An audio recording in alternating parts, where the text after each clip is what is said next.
Nagluko ng konti yung pan natin.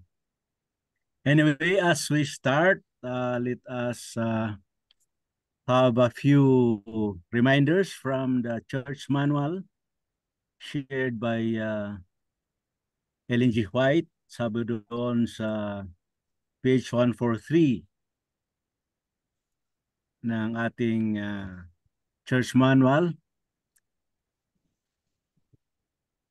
in relation to becoming a strategic leader. While our citizenship is in heaven, from which we also eagerly wait for the Savior, the Lord Jesus Christ, as stated in Philippians 3 verse 20, we are yet in the world as integral part of human society and must share with our fellow citizens certain responsibilities in the common problems of life. Wherever we live as children of God, we should be recognized as outstanding citizens in our Christian integrity and in working for the common good. So I hope that as we go along with our lessons and strategic church leadership and administration, as we desire to become a strategic leader, we will always bear in mind that ours is not of our own, but we are commissioned by the Holy Spirit and by the will of God to be part of the mission. So let us bow our heads for a short prayer.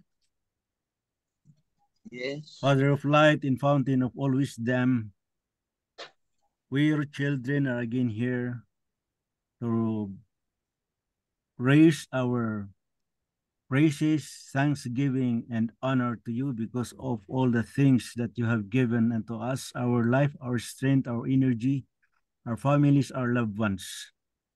We pray, Lord, that as we study on how we will become effective leaders of our respective local churches and all other organizations which belong on earth, Lord, be with us. Forgive us all our sins. Thank you, Lord, for hearing our prayers. In Jesus' name we pray. Amen. Amen.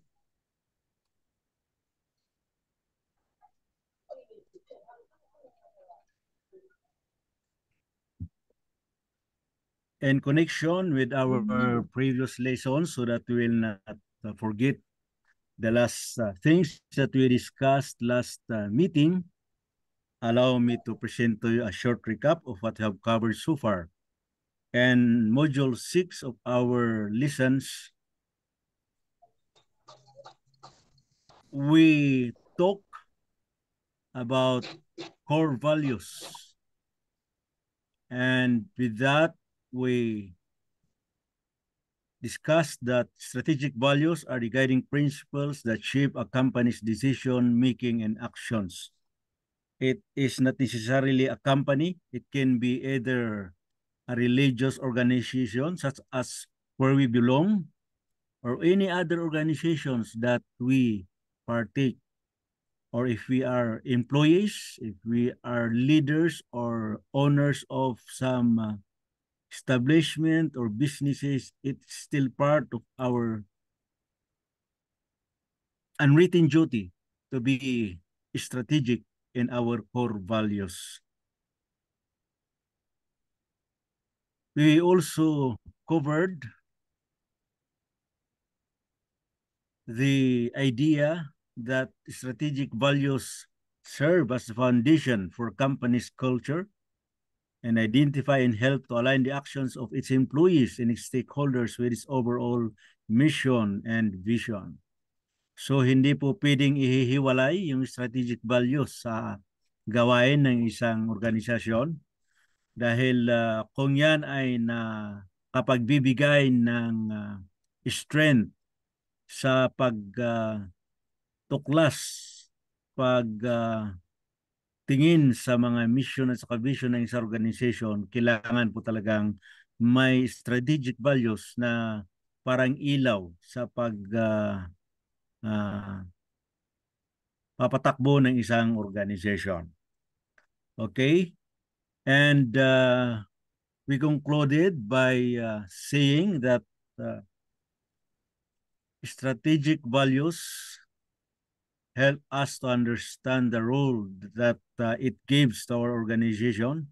And as we understand the value of strategic values, it will help us in reaching or achieving the aims and goals that we have in life. It can be applied personally to our family or other groups, organization that we belong. And or with the aid of strategic values, we communicate properly, and we ourselves shall model these values ourselves. Okay, so yun po ang napag-usapan natin. Another thing, we said that by developing and communicating strategic values and using them to guide decision-making and shape the culture of the organization, companies can align their actions with goals and missions and create a strong sense of purpose and identity. So last time I was so inspired because there are many among us who share their ideas about strategic values. And I hope that today we will maintain the same participation. Okay. With that, we will proceed to the 7th module of our lessons. And it has something to do with strategic goals and objectives. Okay, so again, to still align our thoughts with what we will discuss today, allow me to bring you back our original discussions on strategic planning. To recall, we said that strategic planning is the process of defining the direction your company wants to go in the next 3 to 5 years. So generally, when we talk about strategic planning, it always agrees with goals, which should at least not longer than 5 years and shorter than 3 years. The reason is that if you plan strategically for too long a number of years, the light, the energy, the enthusiasm might die. So mas maganda pong hindi masyadong matagal because along the line, along the implementation of your strategic plans, if there are things that need to be revisited, at least it would be shorter terms of time. So a strategic plan includes longer term goals, and these strategic goals and short-term goals that describe how you will achieve your strategic goals. So the strategic planning process is typically run by decision makers and stakeholders. Na-explain ho yan ni Doc Raja doon sa introduction niya. Okay, so part of defining our strategic plan is coming up with strategic goals, which we shall be covering today. And your strategic plan should also include customer insights. To recall, we said that in our case, and as far as our church leadership is concerned, we look at other people who are not yet believers of Christ as our customers, the community we live, and the surroundings that we use to roam. Okay? So it has to have a SWOT analysis. Again, SWOT analysis or SWOT refers to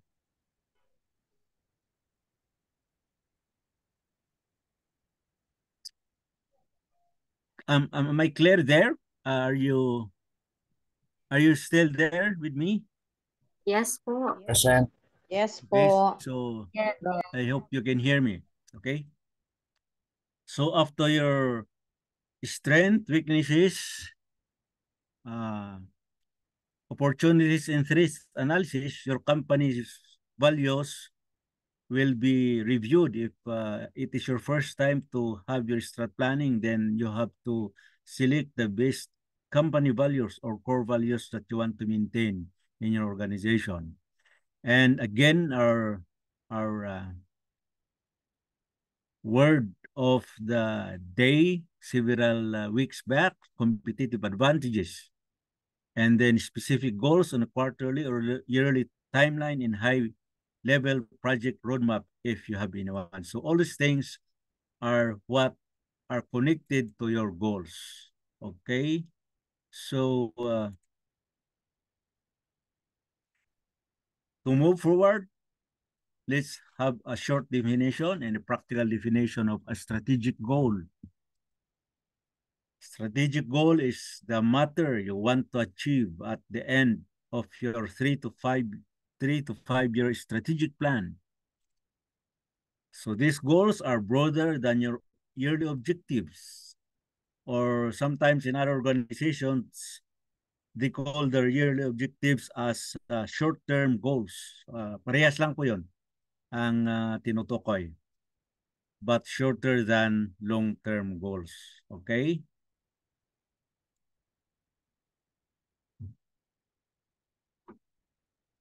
Because strategic goals are closely connected to strategic planning, they tend to be 3 to 5 years goals also. So, nakapan po yan, naka-parallel yung strategic plan sa strategic goals. Kung 5 years ang strategic plan, 5 years din ang life ng goals natin. But the most important part of setting a strategic goal is to identify where you want to go and what goals you need to achieve to get there. So yung goals dito sa last sentence, yun ang sinasabi nilang short-term goals because you have several goals, as I said a little while back, others call this objectives. So kung minsan ini-interchange nila yun, the common thing about that is that objectives is part of the long-term goal and the short-term goal feeds the long-term goal, no? So nagre-result lahat 'yon doon sa singular or common goal for the duration of 5 years.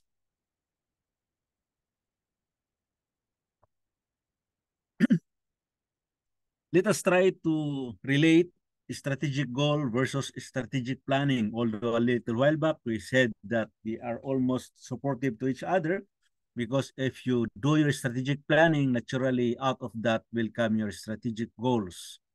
So strategic planning for purposes of more understanding is the process of defining the direction of your company. Where your company wants to go in the next 3 to 5 years, a strategic plan includes longer-term goals, strategic goals, and short-term goals that describe how you'll achieve your strategic goals. So nagko-connect po yan. The strategic planning process is typically run by decision makers and stakeholders.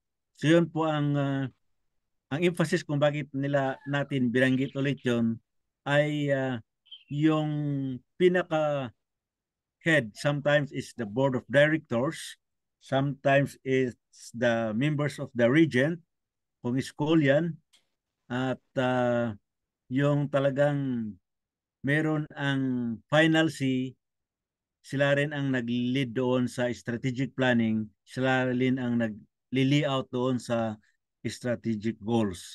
And all the operational people have to do is support and make the respective strategic plan. Because if you are finished with your strategic planning and you are ready to publish that to your corporation, to your organization, you should have a bunch of people who will streamline out that down or cascade that to the lower organizations or lower members of your organization. Okay? So, strategic goals versus strategic planning still. Strategic management also is the organization and execution of business resources in order to achieve your company goals. So meron na naman yung term na strategic management. So management here refers to how you run the organization in accordance with your strategic plan in order to implement your strategic goals. So the way you do it, that is your strategic management.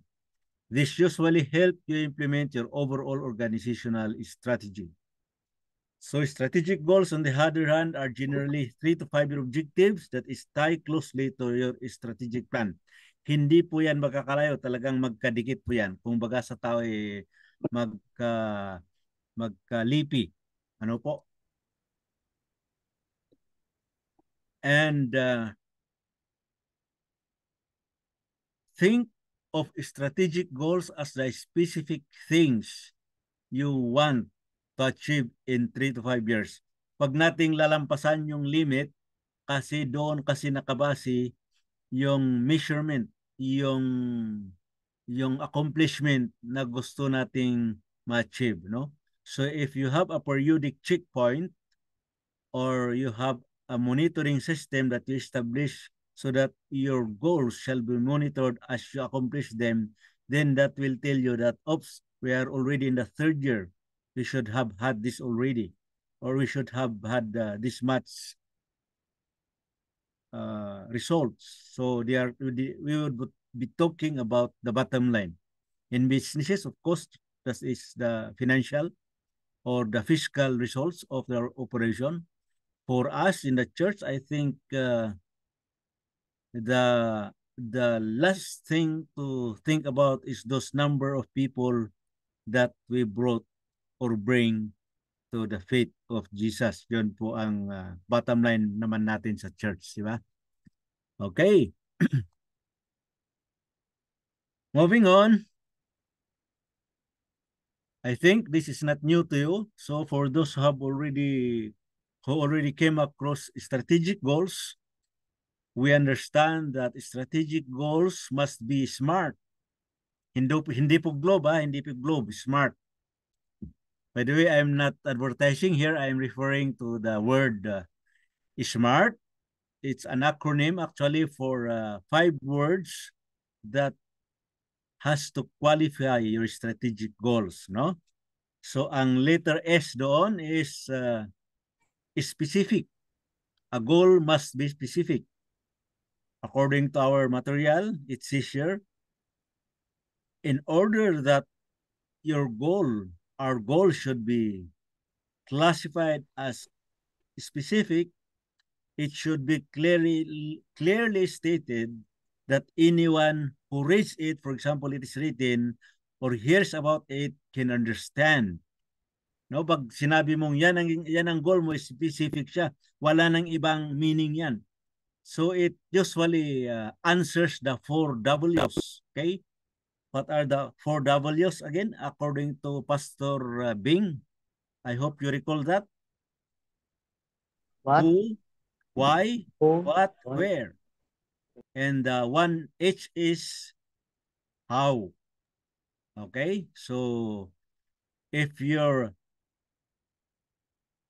strategic goal is specific, it either answers not necessarily all of these 4, perhaps a 3, or usually 2. But what is important is kung anong binanggit, ano ang sinabi doon sa goal, specific siya.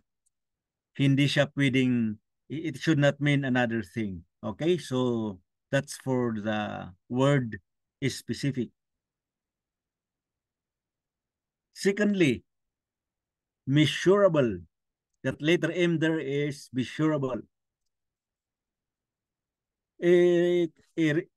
Measurable, when we say measurable, we're referring to it as a measuring progress that we want to employ so that we will be guarded in the implementation of our strategic action plans, no? So, tanungin natin ang sarili natin. How many? Ilan? Magkano? How much? Yan. How do I know if I have reached my goal?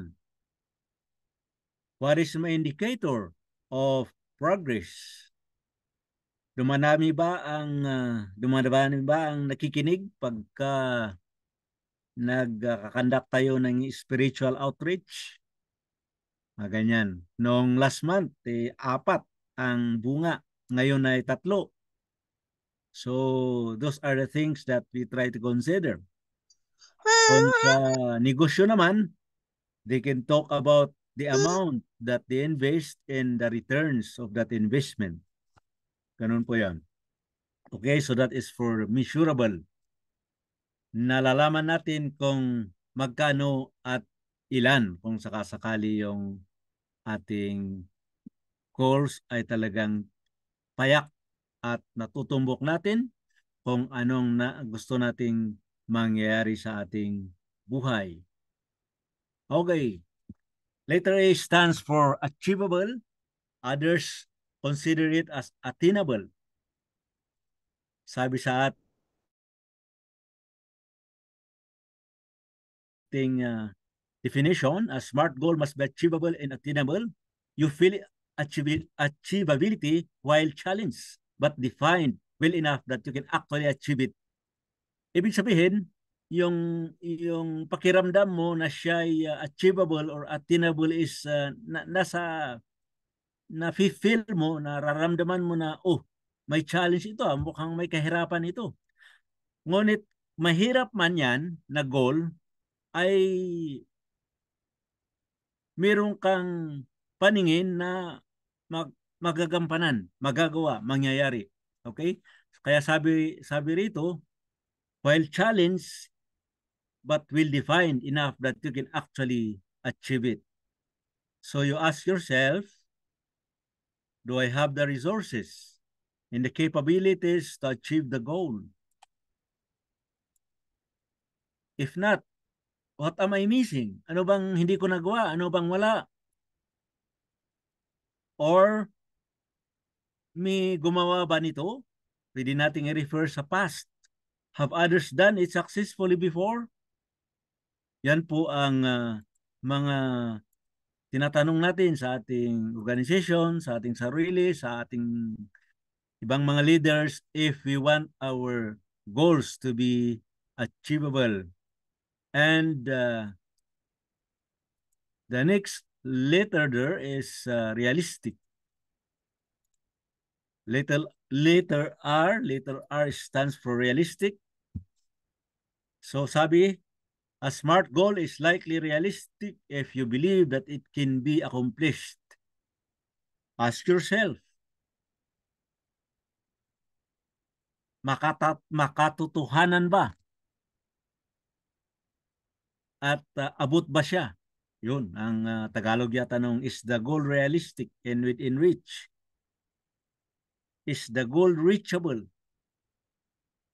O kagaya nung kanta na to reach the unreachable star. No? May pagkaiba yun. Sa reality, sa totoong buhay, the unreachable star is a vision, pero yung goal dapat ay reachable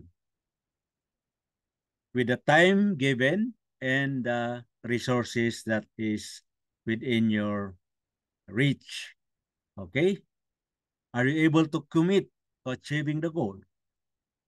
Masasabi mo na buong puso mo bang mararating ang goal na yan? Yun ang ibig sabihin ng realistic. So those are the guiding questions we ask ourselves when we are when we are evaluating our goals for a particular year. Okay? And the letter T is timely. Is it bounded by time? Ibig sabihin may may ending. Baka naman na forever yan na goal na kahit hindi nakukuha ay siya pa rin, no? So it should have the sense of urgency. With the sense of urgency present in the timeliness of your goal, it will maintain more the motivation to achieve the goal. Pwede nating sabihin, hala, malapit-lapit na ang end ng year. dapat nakalahati natin o 3/4 na sana ang nagampanan natin doon sa ating goal. Okay? So we ask ourselves, we ask our fellow employees or fellow officers of the church. Does my goal have a deadline? Kailan ba dapat matapos? Kailan dapat marating? Layo na diya. And lastly, by when do you want to achieve your goal? Okay? Yearly ba yan? After 2 years, after 3 years, or after 5 years? So yun po yung timeliness.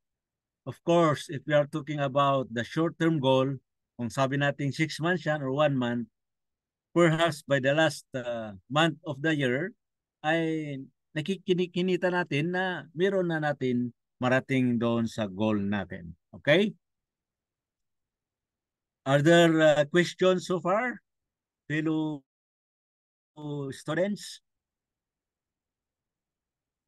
May gustong magdagdag ng tanong doon sa tungkol sa goal, about the SMART goals in relation to our establishing our own goals?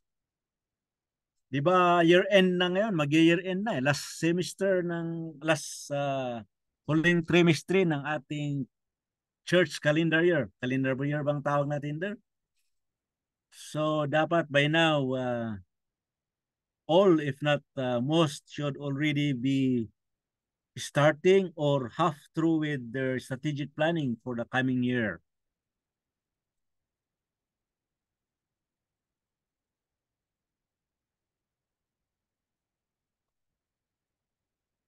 So here we again repeat.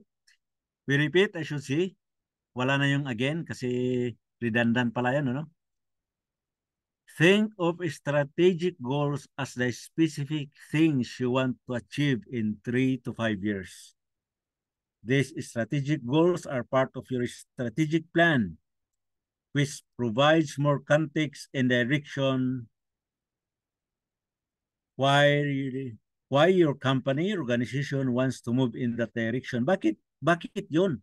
Bakit yun ang goal natin? So dapat alam natin yung rason. Hindi tayo lang baka yun ang gusto ng boss, no? Everybody should know the reason na bakit ganun ang goals na isisit ng ating decision makers. Okay? So sabi ko kanina, after all your strategic planning has been done, after your goals and objectives have been set, and all your strategic action plans are set, then it's time to cascade what is written to all the members of your organization. Because if you will not cascade, how would your members know?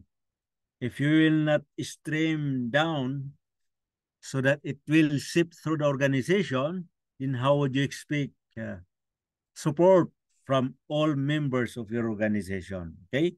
So your strategic plan fuels your strategic management process. And with that goals and objectives intact, you will be guided to actually achieve those goals.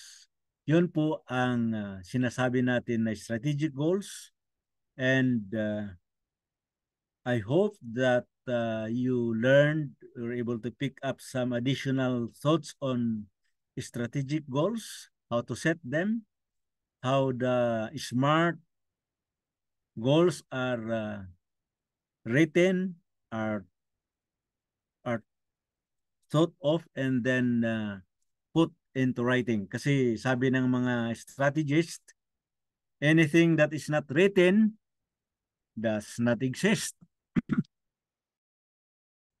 Lalo kung apologetics ka, kailangan mo masabi, banggitin kung saan yung basihan na inyong paniwala. Okay, ganun din po sa strategic planning. We have to write everything so that after all the planning, the goal setting, the objective setting, then we have something to cascade down to the members of our organization. Any questions, mga classmates, doon sa short discussion natin sa goals? I think that would be our last slide kasi pag umpisahan natin yung susunod, aabutin tayo ng checkpoint ng ating oras kasi our subject is only good for now. I think it's have only how much? We have 13 minutes for question and answers, for contributions, for any other contributions that you would like to share about goals, strategic planning, and the things that you have already covered. Okay? Meron ba dyan mga classmates ang gustong mag-contribute ng kanilang ideas about strategic goals? Ano ang ginawa nyo? Anong nangyayari? Ano ang experiences nyo dyan sa sarili nyong local churches, sa sarili nyong kumpanya, sa sarili nyong organization? Mas lalong-lalo na yung mga classmates natin dyan na nagkaroon na ng ng ano yon, yung sa Phyto Medicine ni Doc Aris. Yung iba dyan kasi meron ng sariling may sariling product. How would you, do you have already strategic goals? How will you will market? How will you will market your product? How you will advertise your product so that it will be known by our brethren and other people outside of the church, mga ganyan. Doon natin gagamitin yung mga strategic goals natin, strategic plan natin para hindi po langawin sa ano sa shelf yung mga products natin. Anybody who has something to add on or question so far?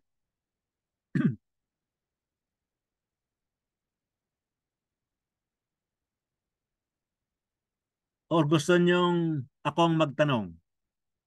Okay ba kung ako naman ang magtanong para malaman naman natin kung meron kayong naintindihan doon sa nabanggit natin kanina about goals, no? Huwag kayong mag-alala kung akong magtanong naman, hindi man siya answerable by yes or no, ay pwede tayong sumagot sa sarili nating wika kung wag lang Bisaya po at hindi pa ako marunong magbisaya, no po? Siguro Tagalog, ganyan.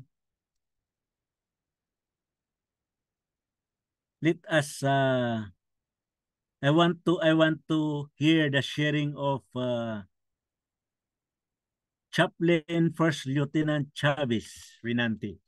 Pastor, nandyan po ba kayo? Baka pwede nyong i-share naman paano nyo ginagawa yung strategic planning at strategic goals nyo sa sarili nyong distrito. Para naman meron tayo ng example of application. Kung nandyan si Pastor?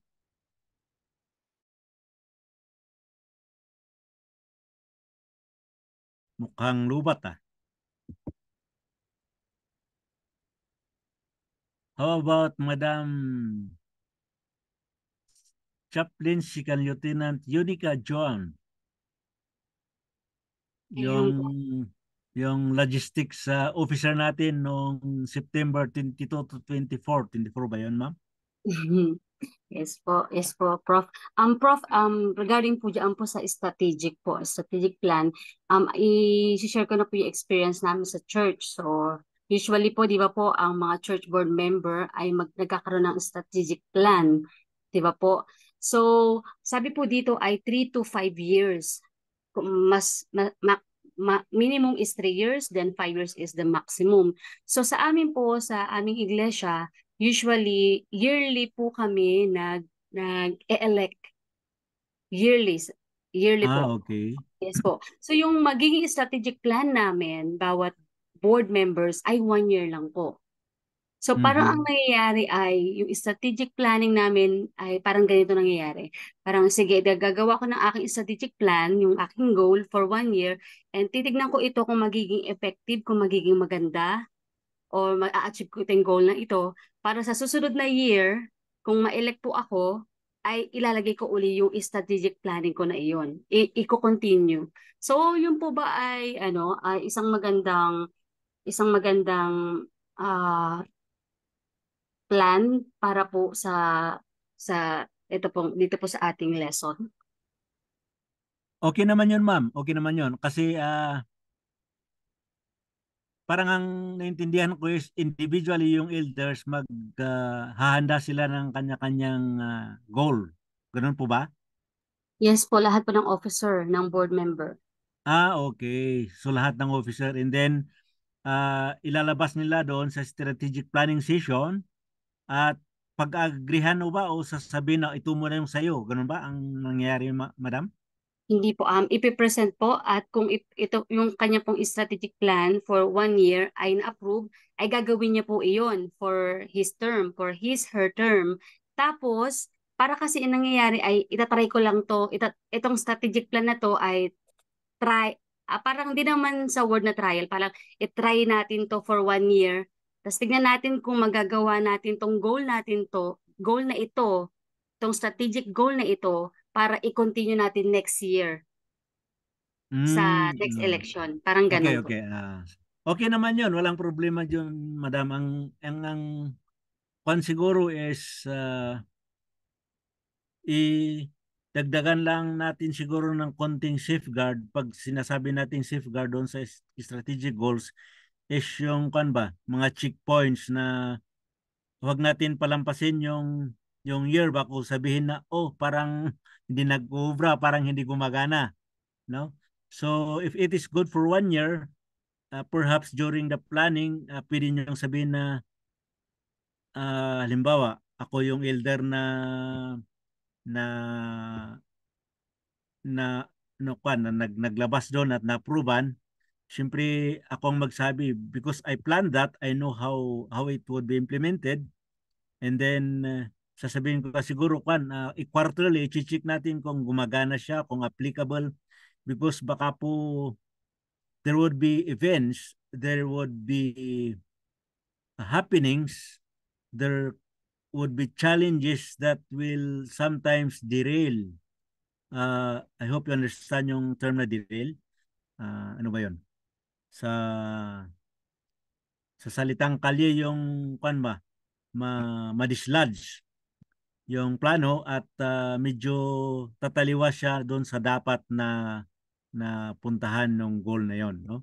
So yun siguro ang dyan. I think that can be effective, but will not allow it to reach the end point of the year kung 1 year yung parang may bibigay na timetable so that somewhere along the way before anything wrong comes in, meron tayong sinasabi na contingent plan or contingency na ipapasok para continuous pa rin yung implementation ng achievement ng goals na yon. Ganon siguro, ma'am, wala naman problema sa sinabi niyong ganyang situation.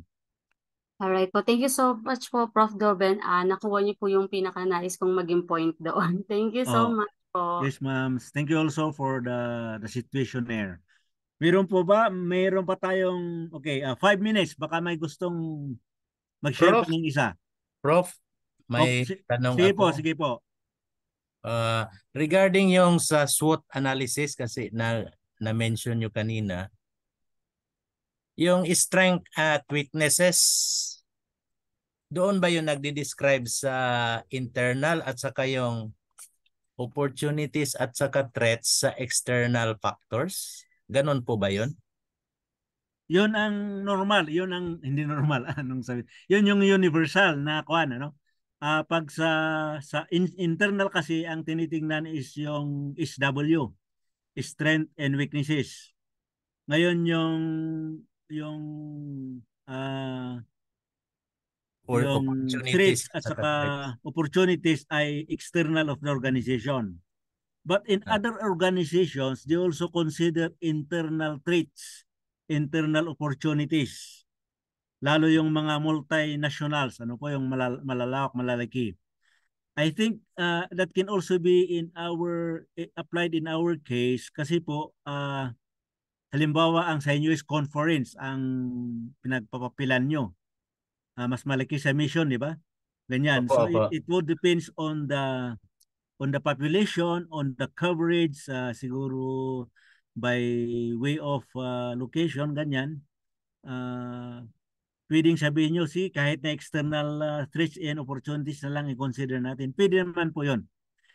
But sabi ko nga, sometimes kasi pwede rin i-consider yung kanya, yung internal threats. Ano ba yung example ng internal threats sa ating organization? Yung mga kasama nating leaders na taliwas ang paniwala, na hindi believe sa iba, gusto Opo. nila sila pa rin ang palagi, no? Internal threats din yun eh. Threats din yun internally. But I think ang iba kasi gusto nilang weaknesses para hindi masyadong kontrabida ang labas. No? Para medyo cooperative pa rin yung action na ilalagay. Yun po ang but generally in a universal use, the OT, opportunities and threats, are considered from the outside of the organization. Tama po kayo doon, sir. Okay, Prof, salamat na mas naliwanagan na ako. Thank you po. Yes, sir. Yes, sir. Okay. Si Ma'am Maria Lorena de Dios raising her hands. Yes, ma'am. Go ahead. Thank you po, Doc. Kasi po naalala ko last year o this early year na nag-attend ako doon sa Pasay. Meron po pinagsalita sila tungkol sa strategic plan. Kasi dati po, nung naging officer ako, hindi ko rin naintindihan. Parang ang hirap-hirap gumawa ng plano. Ngayon po, nung may nagpaliwanag doon, ang sabi niya, kasi ang common goal naman po nating lahat ay mapabuti ang ating paglilingkod sa church. Okay, opo. Ngayon, sabi, meron po every 5 years ang program ng General Conference. From General Conference down siya sa SSD, tapos sa mga conferences, mission bago sa local churches. So yung program daw po na yun, dapat yun daw po ang sundin natin. Tapos gagawa ng strategic plan ang bawat leaders, tapos ipapa-implement niya kung paanong support na gagawin ng bawat leaders ng bawat department. So hindi pala mahirap gumawa ng strategic plan kung kasi meron na sinusundan. Kaya po yung tanong kanina ng una nagsalita si Sister ay parang dati po ganun yung ginagawa namin sa church. Ngayon po pala kung malinaw po sa atin yung kung ano yung strategic plan o strategic goal ng General Conference na ida-down hanggang sa local churches, ang support na gagawin ng bawat department para ma-achieve yung dapat i-achieve ng church. Ganun po pala yun. Hindi magkakaroon ng kanya-kanyang strategic plan ang bawat department na nagkakaroon tayo tuloy ng parang lumalabas competition. Parang nagiging competition. Tapos parang nangyayari, pagka hindi nagkakaintindihan o nagkakainggitan ang mga officer, bahala ka sa sa project mo, bahala ako sa Parang imbis na magkaroon ng unity, yung ang strategic plan na pinopropose nila every year, yung strategic plan ng church, parang nagkakaroon minsan merong hindi na-achieve, merong pong kasi parang iba-iba ang kanyang goal.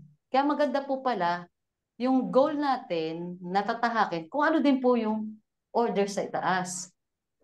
Yun lang po yung share ko. Kung hindi ko lang maipaliwanag ng maayos, pero ang alam ko po, mas maganda kung yung natutumbukin natin lahat. Pero yung SMART, yung SMART na ating pinag-uusapan, magagamit po natin yun sa mga local churches. Okay, ma'am. Yun po yun, ma'am?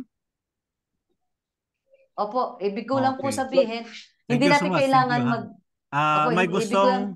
may gustong tumulong Prof. kay Jobin. Madam Maria. Okay, thank you Tungkol po. doon. Prof. Jobin. Yes, sir. Go ahead, Doc. Iba-iba ang mga pamaraan ng leadership natin, no? While some schools of leadership gusto nila i-emphasize yung tinatawag na ownership of the plan. Pero sa atin, ang planning nanggagaling sa itaas no? Ibinababa sa atin ibinababa yung plano for implementation. Say for example, ang ating personal ministry department. Ang personal ministry department natin ay mayroong sariling strategic plan right direct from the General Conference. Tapos ibinababa yan. Pagbaba niyan, nafi-filter pa rin yan sa division, nafi-filter sa union, tapos nafi-filter din sa sa CLC, yung tinatawag na yung applicability. Pagbaba sa church, mayroong mga program, magagandang program hanggang sa conference lang, hindi talaga na ibababa sa church no? Kung kasi nagkakaroon din ng strategic planning yung yung CLC. So, may kaibahan tayo sa yung parang sabihin natin Iglesia ni Cristo, no? Kung anong plano sa taas, yun ang i-implement sa baba. Yun ang So, hindi na pwedeng magreklamo sa baba kasi may plano na no? Maganda ang mga plano sa General Conference no? Lalo na pag tiningnan mo yung strategic plan ng ng Personal Ministers Department ay talagang napakaganda. Pero pagdating sa church, hindi na masyadong nai-implement. So, ang counter natin dyan mga kapatid is that we must be able to gain empowerment. No, empowerment. Kaya nga meron tayong school na nagtuturo ng strategic management and leadership para tayo ma-empowered. Ang ibig sabihin ng empowered, kakaiba po sa baka iniisip natin na empowered by the Holy Spirit. No? Yung ibang power naman yun, no? Empowerment pa rin yan Pero iba naman yun, no? Iba naman yun. Pag sinabing empowered tayo, meaning binigyan tayo ng kakayahan, no? Binigyan tayo ng kakayahan para makapag-function with less supervision from with less or no supervision from the leadership, from the leadership sa nakakataas. In other words, for example, personal evangelism, no? Pag na-empowered ka dyan, I mean to say, you'll be able to, makakatayo ka.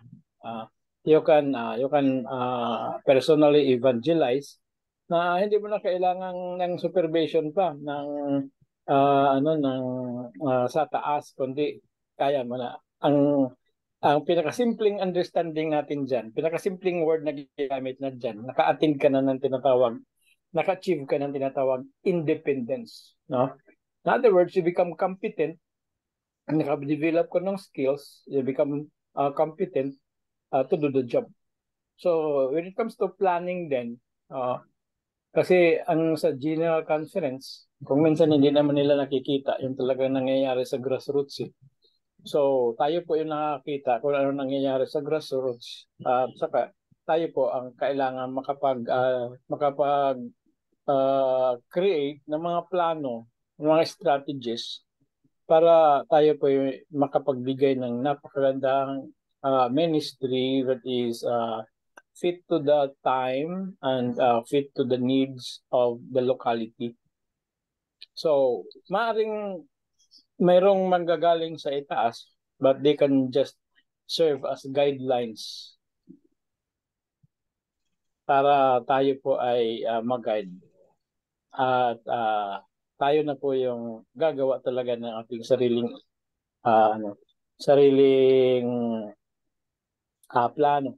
Say for example, no, sa church manual nga we are encouraged to create an annual budget for the church. Pero ilan lang naman yung church na nag-create talaga ng annual budget Palagi lang sinasabi walang budget yung department ko No. Dahil meron tayong kung minsan, mga leaders na tinututukan nila doon sa church building Kaya ang malaking pera ay napupunta sa church building. Whereas the church manual says na kung ang gagawin natin ay malaking budget doon sa sa evangelism. Pero ang tinatanong ng mga iba, evangelism.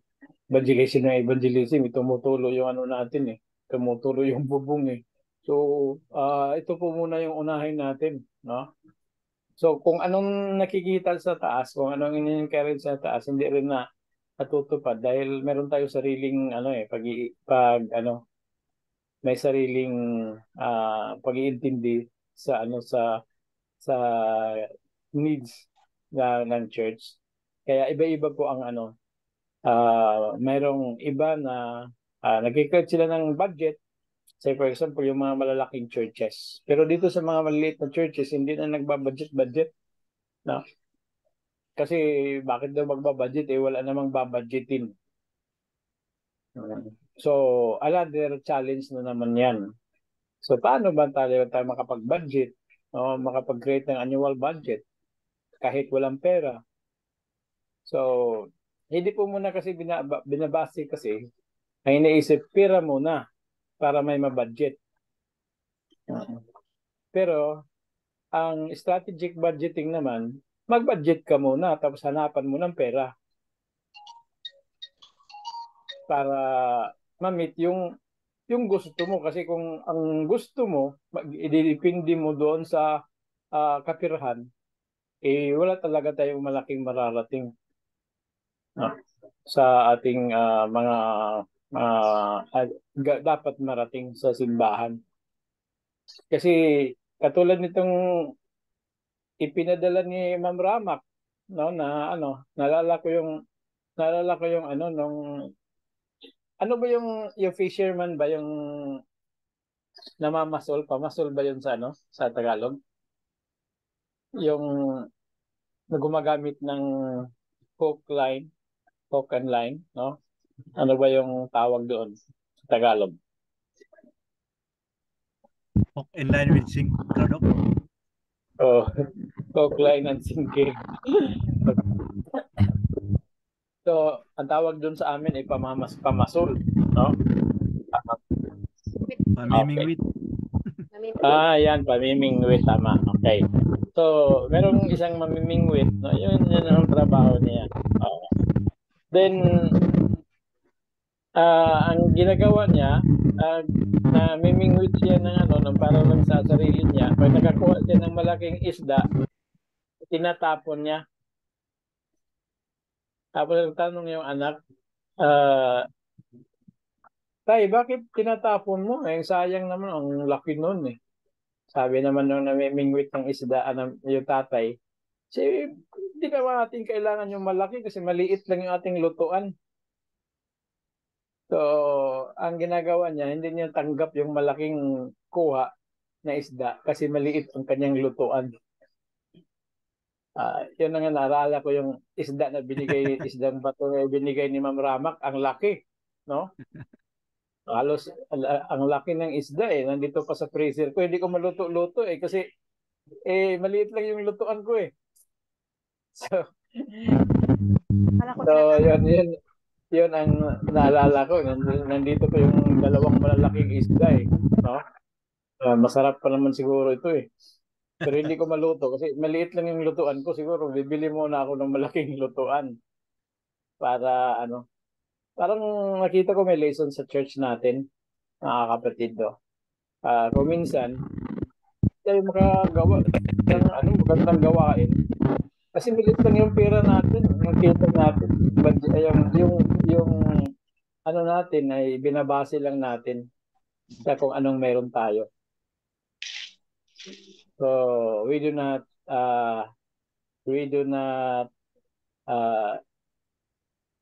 delve into enlarging our vision and thus enlarging our activity. Kaya nga palagi ko talagang ini-emphasize, ilang years ka na sa ilang years na ang church mo sa isang lugar. Ang tanong, sa years na yan, ilan ba ang households sa inyong lugar? Considered naman na rich ang inyong lugar or still unreached? How much have you covered doon sa lugar mo? Say for example, there are 2,000 households in a barangay at ikaw ay church mo ay nasa barangay, yung 2,000 households ay nabisitahan na. Ano? Ilang beses na bisitahan yung 2,000 households. Na-divide mo ba? Nakagawa ka ba ng strategic plan that within 5 years, you can consider the whole barangay as 100% reached? So ano ang target mo? 20% every year? So if your target is to visit or to reach 20% of the total population, household population in the barangay, so in 5 years, tapos nang gawain. Kasi ang gawain naman is to proclaim the message. No? So that will be another, you will create another strategy for the next 5 years. Ganun din ang ginagawa ng General Conference, mga kapatid. Diba, dati, yung bago pa lang ako sa Adventist, meron target 80. Meron target 85. Tapos nagkaroon ng target 90. Every quinquennium no? Target 90. Target 80. Tapos, ano ba yung kasunod ng target 90? Hindi ko na nasundan Yung nakalimutan ko na kung anong mga target, no? Kasi parang umiba na Mula sa mga target, ay nag-iba na Yung mga target sa panahon yan ng tatay ni Ted Wilson. Ted Wilson, yung tatay na si Neil C. Wilson, yung dating president din ng General Conference for how many years? Target 80, target 85, target 90. So, yun po. Nang pumalit I think si Robert S. Falkenberg, din si John Paulson, iba naman yung mga program nila. Tapos ngayon, iba naman yung program ng anak ni Neil C. Wilson, si Ted Wilson. So, iba-iba yung mga iba-iba yung mga program. Pero may target, no? At least ano ang na-achieve sa target. Kaya there needs to be a strategic planning sa church, no? Kasi taga General Conference hindi naman nila alam yun na ano ba territory ng Goyong Church. For example, Goyong Church. Only Goyong Church will be able to identify their territory. Or the district pastor will assign the Goyong Church kung anong territory. Kasi kung walang territory, parang open territory lang, hindi ka makakapag-target kung paano mo ma-reach yung territory mo. Strike anywhere, parang colportor din, no? Although merong mga APML, pero actually cross-territory. Cross-territory sila. So, yun lang naman po ang gusto kong na ma-share na sana makatulong din ang ating pag-aaral dito that will become strategic leaders. Na pagka sinabi strategic leaders, we've got a vision, we've identified our mission. Our mission is the purpose of our existence in the locality. Ano bang purpose natin doon sa locality na yan? Okay. Kuminsan kasi we are more focused on program lang, kasayahan, etc. Dapat balansi po ang enrich at saka outreach. Another,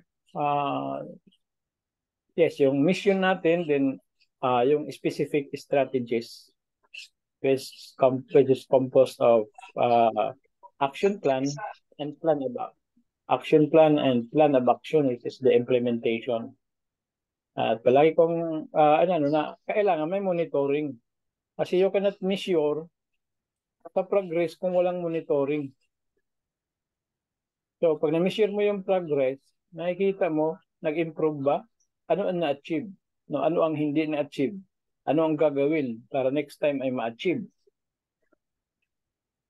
Kasi ang strategic planning ay lang po yan, cycle lang po yan. Umiikot lang po yan. Yung recommended ko na strategic strategic planning model, yung VMoShare, no, vision, mission, objectives, strategies, implementation, evaluation, and recommendation. Cycle po yun, no? Cycle. Iikot lang po doon ng ang activities. Okay. Tama yung sinabi ni Ma'am Joanne, kung epektibo ituloy. Pag hindi epektibo, mag-re-strategize. Bakit ipipilit kung hindi epektibo? Okay? So, sumubra po tayo, nakautang na po tayo kay Doc Arnel. Pero ako naman po ang sunod kay Doc Arnel, kaya kong magbayad. Okay. So thank you very much, Prof. Joven. Meron pa namang next time sa Sunday uli for the discussion. Let's have a Thank you. break for a few minutes, then Thank you po. we will give the time to Dr. Arnel Arcaida. Thank you, Doc. Thank you very much. Yung nag-raise ng hands, next meeting tayo. Anyway, may oras tayo sa susunod na meeting. Thank you very much for your presence. Doc. See you again next meeting. So mag-planning.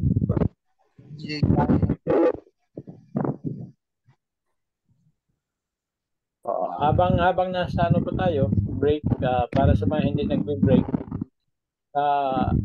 I would like you to memorize the model. Kasi pag memorize yung model ng VMoShare model, you can create your own model later. Kasi unang-una, dapat po muna tayong, ang tawag doon is kumopya. Kopya-kopya lang muna hanggang tayo po ay makapag-create ng ating sarili sa pamamagitan ng ating observation on what is more effective. But generally, yun po ang recommended ko na model na vision, mission. Chat natin, Doc, para ma-memorize namin. Yan na po, vision, mission. Vision, mission. Objectives. Implementation. Objectives, strategies, implementation, evaluation, recommendation. VMoShare po. VMoShare. 7 elements. 7 comprehensive elements in strategic management or strategic planning. Vision, mission, objectives, strategies, yung specific strategies. Then we have implementation, evaluation, and recommendation. After mo mag-evaluate, you have to recommend, ito yung hindi umobra. Ito yung umobra, ituloy natin. Do we still have to innovate? Okay, kung kailangan ng innovation, then we recommend. So pag-recommend niya ay mapupunta naman siya doon sa consideration ng vision. Is the recommendation aligned to the vision? No? Is it aligned to the mission? Okay, so yan po ang recommendation.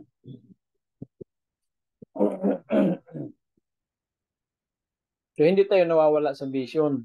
No, ang purpose naman ng strategic plan is hindi tayo mawala sa direksyon. Na kumbagang kung anong maisipan, iba na. Merong isang politiko, gumawa siya ng program, 7-story building. Ganda, 7-story building no? Ganda ng plano, ganda ng mga features ng building. Tapos after 3 years, iba na naman na mayor ang pumalit, iniwanan yung construction ng building.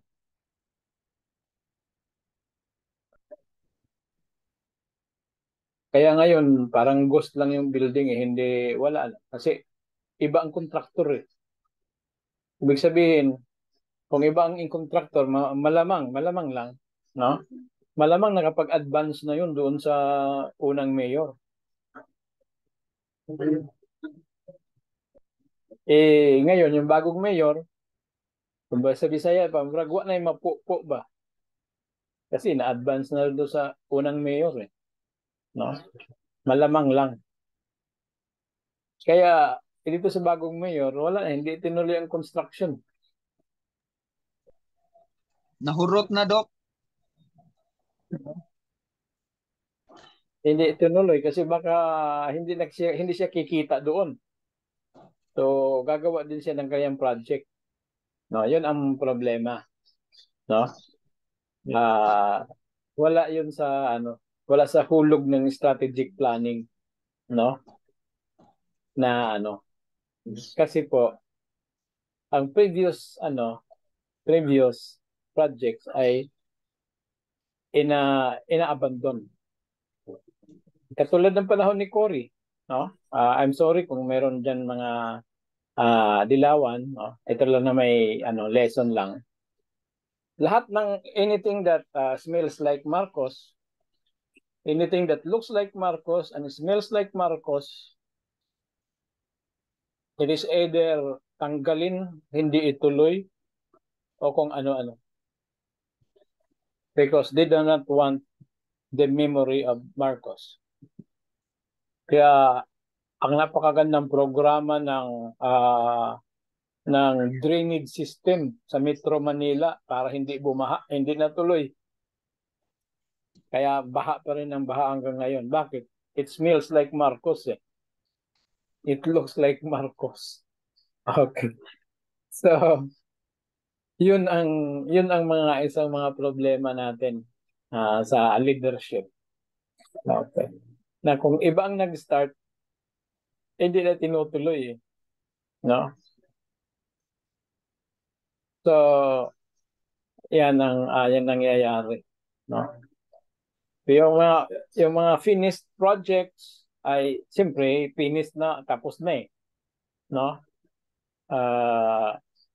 Tapos na, like for example, the NKI, National Kidney Institute, Heart Center, Orthopedic, napakarami, no? Ay hindi na talaga yan mabubura eh, tapos na eh. Pero napakarami pang magagandang mga projects na hindi na ituloy only because it smells like Marcos. It looks like Marcos, no? Na talagang napaka-progressive ng Metro Manila at ibang lugar kung hindi lang yon kinuloran ng politika, no? Kaya sometimes there is good politics and there are bad politics. Ito po lang naman, lesson lang for strategic planning, na pag tayo gumawa ng planning, i-consider natin, meron bang vision ang church? Meron bang mission? Para hindi tayo nawawala sa vision and mission na ating church. Then we go on projects that are aligned to our vision and mission. Hindi yung susundan natin ang ganoong mga model sa labas, no? Na hindi pwedeng ganon yung elder, ganon yung sa unang elder pa yun eh, no? Yun ang plano niya eh, against nga ako doon eh, no? May mga ganyan eh, no? May mga espiritu din tayo ng mga leader na pag hindi na sila yung leader, hindi sila supportive. Active lang sila pag sila yung leader. Pag hindi na sila yung elect na leader, nagiging inactive na sila. Totoo yan, Doc. Totoo yan. Wala sila sa wala sila sa tinatawag na yung matured leadership. Kahit nga sa hindi magpunta. So dapat ang leader ma-achieve ng maturity. At talon ng binabalik-balik ko lang, medyo gas-gas na ito. May mga leader na gusto sila lang palagi yung leader. At tapos pag sa mga meeting, mayroon pang konting yabang. Ako 20 years ako leader talaga. Ako yung elder for 20 years. 15 years. Ramadok, grupo-grupo eh. Pero, Meron din pong nangyayari na dabarkage yung board members. Instead na magkaroon ng formal board meeting, sa pag-uusap nila, sa kwentuhan nila, lumalabas board na yun. Kaya minsan magugulat yung hindi board members, kailan na pag-usapan yun? Yung pala, yung mismo mga head na mag-dabarkage, na pag-usapan na, board na sa kanila yun. Kaya minsan po, nagkakaroon ng misunderstanding research. Kasi dahil po doon sa, naging masyadong barkada yung board members. okay. So, yun ang sinasabi ko, sis. Sinabi ko ito sa last semester, yung mga bago siguro ngayon ay hindi ito narinig. Kaya ikaw ay leader, elder na 10 years. At ikaw pa rin yung elder. Malamang baog ka na elder. Kasi ang totoong elder, nag-create ng another elder. In other words, a true elder which is a leader or who is a leader, nakakapanganak siya ng bagong leader na mayroon siyang mini-mentor ng mga leader. O kayo naman leader, bigay ko na yung nyo, ang panahon para sa inyo naman. O, kasi na-mentor nakapag-mentor, nakapag-create ng May leader. tanong po ako dyan.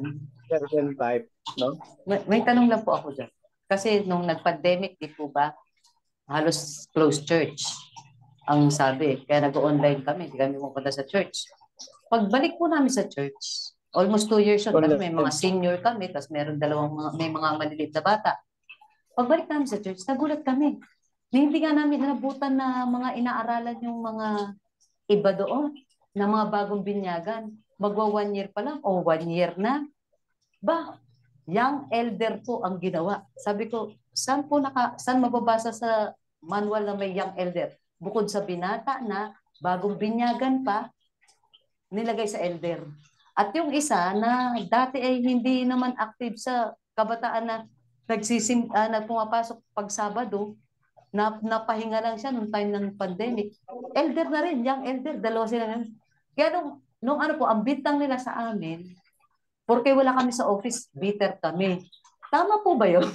Na ilagay mo sa pagiging elder kasi gusto mong mag-mentor ng elder, yung bagong binyagan, ang igagawin mong elder? Depende sa experience, kapatid no? Depende sa experience ng isang bagong nabinyagan Katulad ko, when I was a district pastor, meron akong believable studyhan na talagang talagang meron siyang leadership kasi he was a leader of a certain international government organization. It so happened na tinanggap niya ang Panginoon, no, at siya po ay napaka-competent. Nung siya po ay naging Adventist na, wala pang 1 year, kapatid, no? Wala pang 1 year. He was elected head elder pa ng church. Kasi po ang confidence ng mga church members ay meron silang confidence na kaya niyang gawin ang gawain. So hindi po siya pabaguhan, kundi competency po ang binabasihan. At yung elder na yon, babae pa, no? At inordain pa yung elder na yon, no? Hindi naman ako yung nag-ordain, no? Kasi intern pa lang ako noon. Pero mission ang mission ang nag-ordain sa kanya as head elder. Alam mo, ilang years po siyang, hindi ko alam kung hanggang ngayon elder pa rin, no? Or one of the elders. Pero maganda po yung leadership niya, ano? So kung yun naman ang mga bata na yan na sinasabi young elder, hindi naman sila head elder. So para sa akin, from my point of view, it doesn't matter kung bata sila o kung matanda na, kasi meron ding matanda na hindi pa rin natututo kahit matanda na no? Matanda na sa edad pero immature pa rin ang leadership Totoo yan, no? Dok. Yung Sa amin dito. kung mag-lead sila parang parang kulang pa sa maturity. Mayroon ding bata na katulad doon sa katabi naming simbahan, kabataan lang siya, no? Siya pa ang naging head elder ng simbahan, no? Kaya ang tawag namin sa kanya, parang kasi first cousin ko, tawag namin sa kanya na ikaw yata, kasi sa Bisaya, ang tawag dyan ng elder ay tigulang, Oo. no? Tigulang. Sa Tagalog, matanda sa iglesia. Matanda ng iglesia. Kaya sabi namin sa kanya, sa lahat ng mga tigulang, ikaw yung pinakabata. Sa lahat ng mga matatanda, Baka siya doon po yung nag-start bata. yung words na young elder. Siya yung Baka doon bata. nila nakuha. Siya yung bata na mga sa mga matatandang elders tapos siya yung bata, no? So actually Kaya ni-raise ko lang naman po yun kasi 'di ba meron naman po nakalagay na payo sa kahit sa Bible kung sino paano pipiliin yun. Kaya yun lang naman po natanong namin sa kanya. Hindi namin kina-question yung pagkatao niya. Kaya lang tinatanong lang po namin kung tama ba yun. Depende sa ng Biblia. Kasi sabi, huwag kang pipili ng mga bago kasi baka maging proud siya sa sarili niya.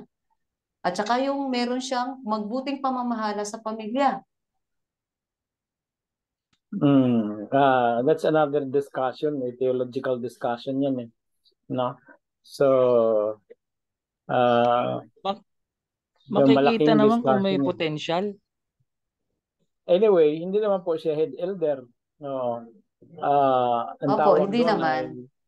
Kumbaga, kaya lang kasi tawag minsan doon, baka katulad tayo nung pagpili ni Samuel kay Saul, nakikita natin yung panlabas. Parang kasi may apprentice, potential. Parang apprentice or yung may mentor pa lang para maano sila, ma-train, no? At maging future leaders. Maganda rin yung ganun para sa akin lang, no? Maganda. Hindi kasi ako traditional na kaya sa akin lang naman ay okay yun, no? Oo. Pag nakita naman na hindi natututo, bakit naman gagawing elder hindi naman natututo, no? Yun naman pong nagtuturo parang kailangan ng transformational leadership seminar. So, yun naman. Ano ko doon, yung espiritu na ayaw magpapalit. So, siya lang talaga yung head elder palagi. Meron nga yung iba mga kapatid, huwag na tayong mag-eleksyon ng elder. Kasi ganun pa rin naman mangyayari. Ako pa rin yung pipiliin nyo na elder. So, treasurer na lang ang ating treasurer na lang ang ating piliin. At huwag na tayong kasi ako pa rin naman yung pipiliin nyo di ba? Parang false humbleness naman yun. Kaog talaga yun, Doc. Sila palaging elder. Kasi ang mga kaigsuunan, mga kapatid, agree din kaagad no? Agree din kaagad. Dalasan po kinukuha nilang elder na gano'n, may pera. Mayroon pa namang sunod na Sunday. Doc Arnel, no? Bayad na ako sa iyo.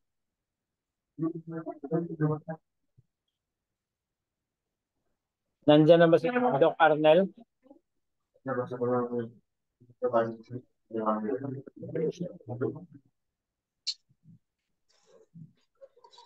Arnel Marcaida.